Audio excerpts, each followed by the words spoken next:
दवाई खरीदें, लेकिन उसमें 50% अपने पैसे इस्तेमाल करें, फिर उसमें सब्सिडी करनी पड़ेगी, मेहनत कम करनी पड़ेगी। खाद आप इस्तेमाल करोगे तो उससे आपको जल्दी वो चीज़ तैयार होगी। दिन और रात के टेम्परेचर में बहुत फ्लक्चुएशन है। दिन को धूप गर्म होगी तो हमें गर्मी लगेगी, पसीना आएगा, लेकिन वही रात को जो है वो टेम्परेचर बहुत ज़्यादा नीचे गिर जाता है, जो कि हमारे पौधों के लिए ठीक नहीं है। तो इसलिए आप जितनी भी पनीरी तैयार करो वो थोड़ा जल्दी पाली उसमें लगाते तो उससे वो पनीरी जो है वो जल्दी तैयार हो जाती है। तो फिर जब हमारा मौसम ठीक हो जाता है तो उसको बाहर ये है कि काफ़ी सारे ऐसे किसान जो प्रोग्रेसिव फार्मर जिनको हम कहते हैं वो आगे आते हैं और वो सीड ला चुके हैं। तो इसके बाद तीन के साल में 2 बार जमीन का सीना दफन हो जाता है, गुदगुदाते हैं जो सूरज के सुनहरे नाखून, फिर निकल आता हूँ, उसका काम है। तो मैं समझता हूँ कि ये चीज़ लगाना चाहिए। तो पेड़ लगाए, फलदार पेड़ लगाए। अगर आपने टीकाकरण लगा दिया 200 आना 30 से 35 लाख कमाई जो हो जाएगी, तो आप सोचे आप अपने बच्चों की किसान सम्मान निधि होगी, किसान क्रेडिट कार्ड हो गया, जिसमें आपको सिर्फ 4% इंटरेस्ट रेट पे आपको पैसा 7% उसके इंटरेस्ट रेट है, 3% आपको माफ है, वो पैसा आप सारे लेते हैं। काफ़ी सारे किसान खेती बाड़ी में इन्वेस्टमेंट करने के लिए आपके पास पैसे आपको जरूरत है, पैसा हर किसान के पास नहीं है। हम गरीब लोग बैंक से निकालोगे तो बैंक आपको मना नहीं करेगा, लेकिन बशर्ते कि वो पैसा आपके हम अपने बच्चों की शादी में या कोई चीज़ खरीद ली या खर्चा कर दिया, उसमें हमारा नुकसान हो जाता है। अपने बैंक को पैसा नहीं दे सकते। मैं चुरास में जो वहाँ के बैंक मैनेजर उसको किसी के कार्ड लेके आप 2 करोड़ लोगों के, लेकिन ये लोग हमारे डिपार्टमेंट के क्योंकि पैसे से हम पैसा कमाते नहीं हैं, उसको हम घर में खर्चा करते हैं। तो मैं यही करूँगा कि आप इन सारी बातों पे गौर करें। मैं इसके बाद चंद्रजीत जी को दाऊँ और आगे का प्रोग्राम आपके सामने यहाँ पर तस्वीर फरमा चुके हैं। मैं डिपार्टमेंट ऑफ एग्रीकल्चर की तरफ से उनको इस नूर जहां साहिबा यहाँ पर तस्वीर करती हैं, मैं उनको भी डिपार्टमेंट ऑफ एग्रीकल्चर की तरफ से कुछ शामिल करता हूँ। यहाँ पर डिपार्टमेंट ऑफ एग्रीकल्चर की तरफ से वेलकम करता हूँ, जो है साल्स का मायना करने के बाद यहाँ पर तस्वीर लाएंगे जा रहा है। उसके अलावा हमारे पास फार्म मैकेनाइजेशन मशीनरी जो है ये तमाम मशीनरी किसान भाइयों को मुहैया करवाई जा रही है। उसका सब्सिडी अवेलेबल है। हमारे किसान भाई ये मशीनरी कहीं से भी जाकर खरीद नहीं है कि कोई किसान भाई ये मशीनरी अच्छी ब्रांडेड मशीनरी और अच्छी कीमत पर ठीक रेट पर मिले वहाँ से मशीनरी लाएगा। तो उसका जो सब्सिडी जो है वो डायरेक्टली जो है डायरेक्ट बेनिफिट के थ्रू हो जाती है और उसके मोबाइल पर उसको सब्सिडी अवेल नहीं हुई, वो नेक्स्ट ईयर में ये सब्सिडी जो है क्लेम कर सकता है। कोई भी किसी भी ऑफिस में हमारा या कोई भी वो चीज़ एग्रीकल्चर रिलेटेड लेना चाहे उसकी रजिस्ट्रेशन हम नहीं कर सकते। आप उसकी तो मैसेज जो है उसके नंबर पर जो ही पोर्टल पर एंट्री होती है वो मैसेज वहाँ पर जो भी अच्छी सारी मशीनरी जो एग्रीकल्चर रिलेटेड है ये डेंजरस कोई प्रॉब्लम ना हो, तो ये ज़रूर चीज़ें जो है ये इंश्योर करनी है। इसके साथ साथ मैं तो उनके बारे में किसान भाइयों को बताना चलूँ है सेंटर और स्टेट फंडिंग जो है ये यूनियन टेरिटरी और स्टेट की फंडिंग होती रहेगी। हमारा माइक्रो फूड प्रोसेसिंग के तहत है तो उसकी हम प्रोसेसिंग करके इस तरीके से चाहे पोल्ट्री फीड का हो चाहे उसमें कार्बन फ्लेक्स के यूनिट हो, इसको जो है लाभ है। कोई किसान भाई अगर मुझे यहाँ पर 20 लाख का प्रोजेक्ट बनाता है 7 लाख रुपए की सब्सिडी जो है उसको मिलेगी। अगर डेवलपमेंट ये स्कीम है इसमें जो है 1 लाख करोड़ रुपए का जो है प्रोविजन रखा गया है। तो ये स्कीम जो है पहली मैंने बताई वो 5 साल के लिए है 2020-21 से लेकर 2024-25 तक, और एग्रीकल्चर इंफ्रास्ट्रक्चर डेवलपमेंट जो है ये 10 साल स्कीम जो है इसके तहत हमारा किसान भाई कोई भी इंफ्रास्ट्रक्चर लगाना चाहे बनाना चाहे जो एग्रीकल्चर रिलेटेड हो, पोस्ट हार्वेस्ट मैनेजमेंट जिसमें कोल्ड स्टोरेज हो या फूड कोई प्रोसेसिंग के लिए यूनिट हो, इसमें अगर वो बनवाना चाहे उसके लिए भी जो है इस स्कीम के तहत हम किसान भाइयों को जो है 3% जो है सबवेंशन है रेट ऑफ इंटरेस्ट में इंफ्रास्ट्रक्चर के लिए। तो बाकी जो दूसरी मैंने स्कीम बताई उसके लिए 35% सब्सिडी और इंटरेस्ट पे जो है 3% जो है वो इंटरेस्ट माफ है। तो इसके लिए और ज़्यादा डिटेल के लिए हमारे डिपार्टमेंट ऑफ एग्रीकल्चर से राब्ता कायम करें, जो है बना के बेच सकें, ताकि हमारा किसान भाई जो है ये आत्मनिर्भर। डिस्ट्रिक्ट डेवलपमेंट कमिश्नर पुंछ अभी इन स्टॉल्स का जो उनका मुआयना करने के बाद यहाँ पर स्टेज पर तशरीफ लाएंगे। हमारे पास यहाँ पर डिपार्टमेंट ऑफ एग्रीकल्चर की तरफ से उनको तहे दिल से जो है वेलकम करता हूँ। आगे वाले स्पीकर्स हैं वो स्टेज पर आएंगे। तो ये एग्रीकल्चर टेक्नोलॉजी मैनेजमेंट एजेंसी आत्मा एक सेंट्रली स्पॉन्सर्ड स्कीम है। छोटे छोटे कैंप्स जो हैं वो ब्लॉक लेवल और पंचायत खुशामदीद कहता हूँ।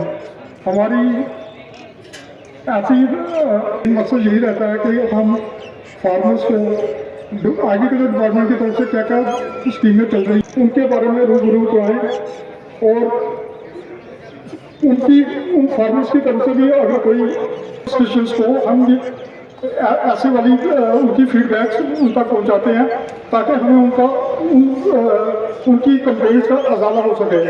इन्हीं शब्दों के साथ मैं वंस अगेन अपने जो चीफ गेस्ट हैं और उनके साथ जो PRI इलेक्टेड PRI मेंबर्स हैं उनको फिर से एक बार वेलकम करता हूँ। Sir welcome sir. खुशामदीद अदा। मुझे बहुत खुशी है कि आज हमें इस मेले का हिस्सा बनाया गया। देखिए ये बहुत अच्छा है हमारे पुंछ में खास करके ऐसे मेले ऐसी कुछ प्रोग्राम ऑर्गेनाइज करना, क्योंकि हमारे लोगों को अवेयरनेस की बहुत ज़रूरत है। मैं चाहती हूँ कि जैसे आप आज हम पे ये मेला रखा, ऐसे कुछ छोटे छोटे कैंप्स हम महीने में कई 1-2 बार फार्मिंग एरिया में भी रखा करें। लोगों को अवेयर करना बहुत ही ज़रूरी है। और मेरी एडमिनिस्ट्रेशन से ये गुजारिश है कि हमारे किसानों को टाइम पे सीड्स प्रोवाइड किए जाए ताकि वो उसका ज़्यादा फायदा ले सके, टाइमली उनकी फसल जैसे वो अपना डेयरी का करेगी काम या फिर जैसे और जैसे किसान। सत श्री अकाल। आज ये जो किसान मेला यहाँ पुंछ में मुनक्कद किया जा रहा है, वक्त की अहम जरूरत भी है कि हमारे खासकर हमारा जो डिस्ट्रिक्ट है इसमें 90% लोग वो हैं जो डिपेंड करते हैं जिम्मेदारी पे और एग्रीकल्चर पेशा से ही जुड़े हुए लोग हैं। और आज गवर्नमेंट की भी कोशिश है कि इन लोगों की इकोनॉमिकल कंडीशन ऊपर उठाने के लिए